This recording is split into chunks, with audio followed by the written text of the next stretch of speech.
오늘 하나님께서 주신 말씀은 열왕기상 9장 1절에서 9절 말씀입니다. 오늘 말씀은 이제 솔로몬이 봉헌식도 다 마치고 성전도 다 건축하고 하나님 앞에 간구하고 이 제단을 쌓죠. 이 모든 것 한 후에 하나님께서 그에게 또 나타나십니다. 2절에 보니까 여호와께서 전에 기브온에서 나타나신 것 같이 다시 솔로몬에게 나타나사. 여러분, 이게 바로 예배의 참된 예배의 결과입니다. 우리가 하나님 앞에 드리는 우리의 삶이 있다면 하나님께서 나타나셔서 우리와 함께 계시고 우리의 기도를 응답하여 주신다는 것을 오늘 말씀을 통해서도 볼 수 있습니다. 근데 여기에서 이제 성전을 건축하고 봉헌식하고 하나님 앞에 드렸잖아요. 하나님께서 나타나셔서 이 솔로몬에게 이제 답을 합니다. 이렇게 얘기하죠. 예. 여호와께서 그에게 이르시되 내 기도와 내 앞에서 간구한 바를 내가 들었은즉 나는 내가 건축한 이 성전을 거룩하게 구별하여 내 이름을 영원히 그곳에 두며 내 눈길과 내 마음이 항상 거기에 있으리니. 너희가 이 드렸던 이 모든 기도를 하나님께서 응답하시겠다는 거죠. 하나님께서 그것을 들으셨다는 거죠. 하나님이 우리의 기도를 듣고 계시다는 것은 얼마나 큰 복인 줄 모릅니다. 여러분, 우리가 하나님 앞에 기도할 때 하나님께서 우리의 기도를 들으셨다는 것을 우리가 믿고 감사해야 되는 것이죠. 그래서 하나님께서 들으셨어요. 그다음에 이 성전을 거룩하게 여기고 하나님께서 이 성전에 이 하나님의 이름을 영원히 그곳에 둘 것이라는 것을 약속하고 있습니다. 근데 이제 조건이 있어요. 이제 이 조건이 만일이라는 말로 시작하죠.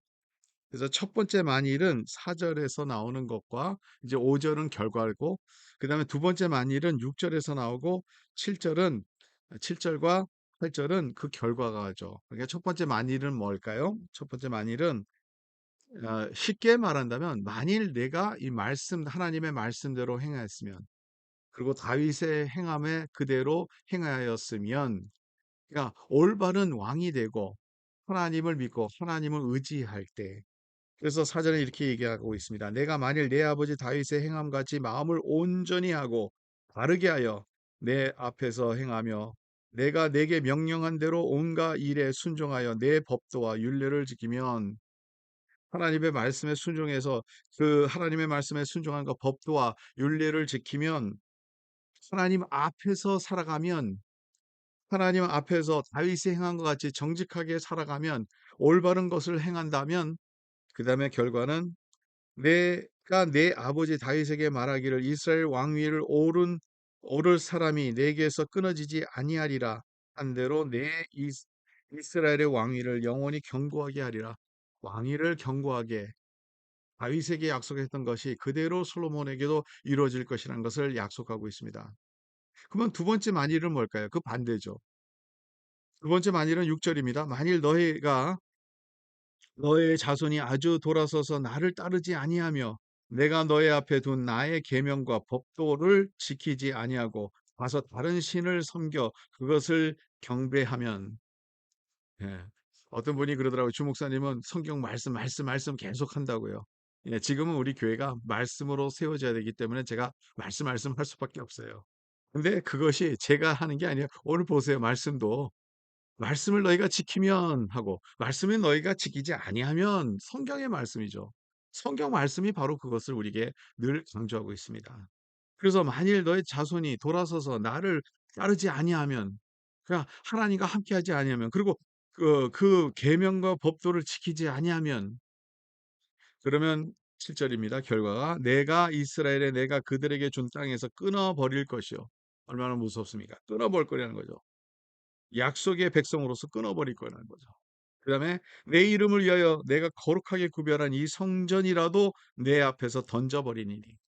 아까는 그 성전 안에서 이름을 거룩히 여기고 그 성전을 거룩히 여기고 구별하여 이 성전에 하나님의 이름을 두어서, 그래서 거기에서 기도하는 모든 백성들의 기도를 하나님께서 응답하시고 하나님의 교통함이 있다는 거죠. 근데 이 말씀, 만일 너희들이 말씀대로 살지 아니하면 이 성전도 버린다는 거죠. 얼마나 참 무서운 얘기입니까? 그렇습니다. 바로 그것입니다. 하나님께서 함께하는 것은, 하나님께서 함께하고 말씀대로 살아가면 하나님께서 역사하실 것이지만 말씀대로 살아가지 아니하면 하나님께서 버리신다는 거죠. 오늘 이 말씀을 우리가 생각하면서 승리하는 우리의 모습이 되기를 간절히 바랍니다. 하나님 말씀대로 살아요. 그 말씀대로 살 때 복된 삶이고요. 그래서 여기에서는 예루살렘 성전보단 더 중요한 것이 뭐냐? 그 성전 가운데 우리가 말씀대로 살아가는지 아니하는지 거기에서 따라서 이 예루살렘의 성전에 하나님의 놀라운 임재가 채워질 것이라는 거죠. 여러분 오늘도 저와 여러분들도 하나님의 임재 가운데서 승리하기를 간절히 바랍니다. 그 대신 오늘도 이 말씀을 붙잡고 하나님의 말씀대로 따라가서 살며 역사를 이뤄가는 우리의 모습이 되기를 간절히 바랍니다.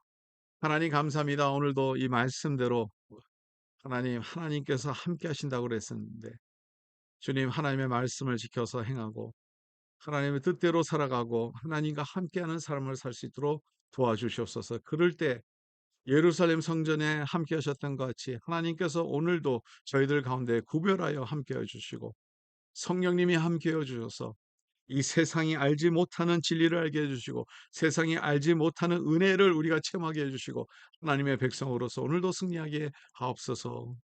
감사하며 모든 말씀 우리 주 예수 그리스도의 이름으로 기도드리옵나이다. 아멘. 예, 오늘도 승리하는 하루가 되기를 간절히 바랍니다.